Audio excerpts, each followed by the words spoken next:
Bonjour, je me présente Vicky Méham, mairesse de la ville de Magog. Aujourd'hui, dans le cadre de la campagne électorale, je vais vous parler de développement économique. C'est pour ça que j'ai choisi de le faire dans notre beau parc industriel. Si vous suivez l'actualité municipale un peu, vous savez que j'ai fait du développement économique mon cheval de bataille, et ce, depuis 8 ans. Je pense d'ailleurs pouvoir affirmer que la période sombre dans laquelle on était en 2009, quand j'ai été élue, est derrière nous. D'un côté, on a réussi à diversifier notre économie, entre autres avec l'arrivée des entreprises en technologie de l'information et des communications.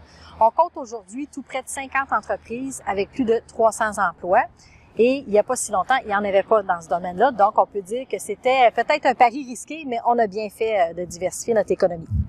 D'un autre côté, notre parc industriel aussi est en changement. On a beaucoup investi de temps et d'argent dans le parc industriel pour le repositionner.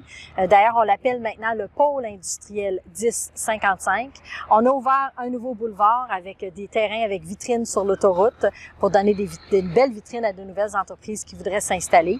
Donc, on travaille très fort là au niveau de notre parc industriel également. D'ailleurs, si vous voulez en savoir plus, par exemple, sur Magog Technopole, je vous invite à aller sur leur site internet, magogtechnopole.com, ou encore, si vous avez le goût de faire une visite virtuelle de notre parc industriel, allez sur le site internet de la ville de Magog. On a inclus une carte interactive, donc ça vaut la peine d'aller faire un tour.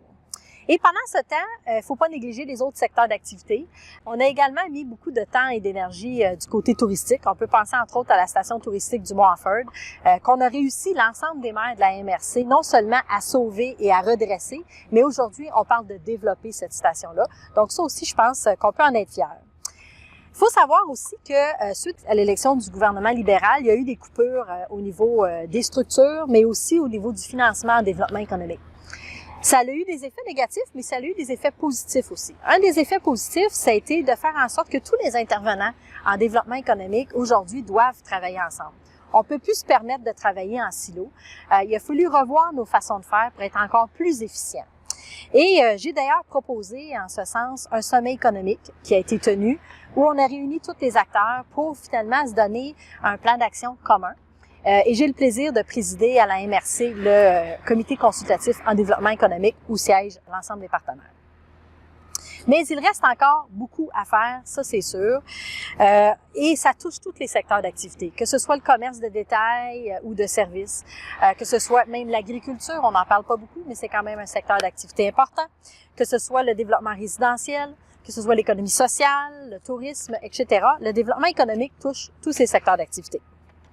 Un des enjeux importants au cours des prochaines années, puis on n'aura pas le choix de s'y pencher, c'est l'attraction et la rétention de la main-d'œuvre, surtout la main-d'œuvre spécialisée. On est plusieurs à s'y arracher les bons talents, on va le dire comme ça, et ça va être un défi pour nos entreprises. Donc, au cours de mon prochain mandat, j'aimerais, là je vous donne quelques exemples, c'est sûr que je veux faire beaucoup plus que ça, mais je vais vous donner des exemples par secteur d'activité. Entre autres, au niveau industriel, étant donné qu'on a maintenant un nouveau plan de développement, puis on a des vitrines, des terrains disponibles avec vitrines sur l'autoroute, on va faire une promotion accrue. On va attirer des nouvelles entreprises, puis on va également aider nos entreprises qui sont ici à croître, comme c'est le cas derrière nous. Au niveau tourisme, on est très impliqué au niveau de la tourisme Manfred-Magog. On va continuer à travailler avec eux. Vous savez qu'on a proposé aussi un comptoir d'information touristique à la Maison Mairie. On travaille sur un beau projet à la MRC aussi au niveau du cyclotourisme. Donc, il y a plein de beaux projets en cours. Et je voudrais aussi qu'on ait une signalisation adéquate pour nos entrées de ville, mais également pour nos événements et nos activités. Au niveau des technologies de l'information, ben c'est sûr qu'il faut continuer sur notre lancée pour suivre le travail qui est amorcé. Mais aussi, on est devenus des leaders au Québec sur comment faire du développement économique en région. On a su tirer notre épingle du jeu. Fait que je pense qu'on doit en profiter de ça puis pas être gêné. Au niveau du commerce de détail et de services, vous savez qu'on a le projet de revitalisation du centre-ville, qui est un projet majeur, mais il y aura aussi d'autres investissements à faire. Je pense entre autres à la rue Sherbrooke, la synchronisation des lumières, puis l'ajout de trottoirs. Secteur résidentiel, j'aimerais beaucoup qu'on innove puis qu'on trouve une façon d'aider les jeunes familles à avoir accès à la propriété, que ce soit par des idées comme les mini-maisons, une coopérative ou encore une fiducie communautaire. On doit trouver des solutions innovantes pour que nos jeunes familles puissent avoir accès à la propriété. Au niveau de l'agriculture, on a adopté un plan de développement de la zone agricole avec la MRC, donc la ville de Magog est partie prenante de ça. Il y a des beaux projets qui sont issus du plan de développement de la zone agricole, marché public entre autres. Aussi, je propose de mettre sur pied ce que moi j'ai appelé un bureau de projet. Un bureau de projet dans ce sens que je voudrais qu'il y ait une porte d'entrée pour l'ensemble des projets importants, pour qu'on puisse accompagner les promoteurs du début à la fin de leur projet, pour pas qu'ils se perdent là, dans l'administration et puis dans les règlements et tout ça, qu'on puisse mieux les accompagner. Évidemment, il faut que ce soit des projets qui collent avec notre vision de développement, ça va de soi. Aussi, j'ai donné le mandat à notre nouveau directeur du développement et de l'urbanisme de revoir l'ensemble de notre réglementation. Un, pour qu'elle soit cohérente à notre vision, mais également pour qu'il y en ait moins. Il m'a dit en arrivant qu'on avait ça d'épais de règlement, puis quand il allait avoir terminé, on allait en avoir ça d'épais. Alors j'espère, parce que dans le fond, notre réglementation est pas au goût du jour. C'est pour ça que vous constatez dans les réunions du conseil qu'on est souvent en amendement puis en dérogation.